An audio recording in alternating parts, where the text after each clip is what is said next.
संसद का 5 दिनों का विशेष सत्र सोमवार से शुरू होने जा रहा है। इसमें संसदीय इतिहास के 75 वर्षों पर चर्चा के साथ ही 5 बिलों को भी लाने की तैयारी में सरकार है। हालांकि इनमें कोई नया बिल नहीं है, इसीलिए विपक्ष को लग रहा है कि सरकार पर्दे के पीछे कुछ बड़ा करने की तैयारी में है। विपक्ष का अंदाजा है कि इस चुनावी साल में सरकार कोई बड़ा धमाका कर सकती है और इसीलिए यह विशेष सत्र बुलाया गया है। ऐसे कम ही मौके आए हैं जब संसद का विशेष सत्र बुलाया गया हो, इसीलिए इस विशेष सत्र को लेकर कौतूहल ज्यादा है। यह सत्र मौजूदा संसद भवन में शुरू होगा और उसके बाद नए संसद भवन में आयोजित किया जाएगा।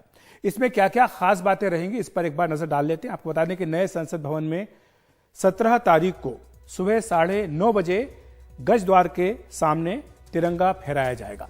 वहीं 18 सितंबर को यानी सोमवार को पुराने संसद भवन में सत्र की शुरुआत की जाएगी। 19 सितंबर को गणेश चतुर्थी पर नए संसद भवन में इसको शिफ्ट किया जाएगा सत्र को।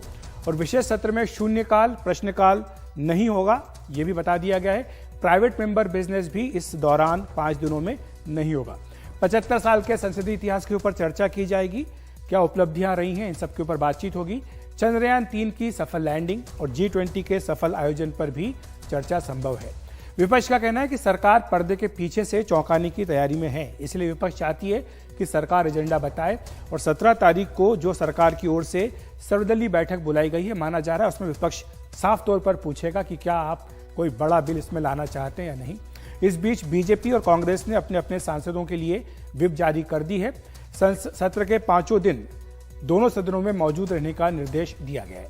वहीं सरकार ने भी सभी मंत्रियों को पूरे समय 5 दिन दोनों सदनों में मौजूद रहने को कहा है। अपने अपने सदन में पूरे समय मंत्री बैठेंगे, ये निर्देश भी दिया गया है। कुछ खासियत है नई संसद की जिनके बारे में हम पहले भी चर्चा कर चुके हैं, लेकिन चूंकि सत्र आ रहा है इसलिए एक बार फिर से नजर डाल लेते हैं कि जो नई संसद है वो पेपरलेस होगी।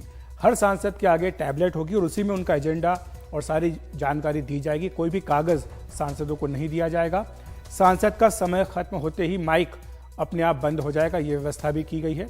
और जो आसन है सभापति का, उसके आगे का जो वेल होता है उसको छोटा बनाया गया और इसी कारण हंगामे की गुंजाइश कम रहेगी, क्योंकि वहां पर जगह ज्यादा नहीं है। इस बात का खास तौर से ध्यान रखा गया है कि जो बार बार सांसद इकट्ठा हो जाते हैं आसन के सामने, उसकी गुंजाइश अब नए संसद भवन में कम होगी। और पूरे नए संसद भवन में बायोमेट्रिक सुरक्षा का इंतजाम किया गया है। जहां तक मीडिया का प्रश्न है, प्रवेश को पिछली बार की तरह नियंत्रित किया गया है, ज्यादा संख्या में प्रवेश नहीं दिया जा रहा है।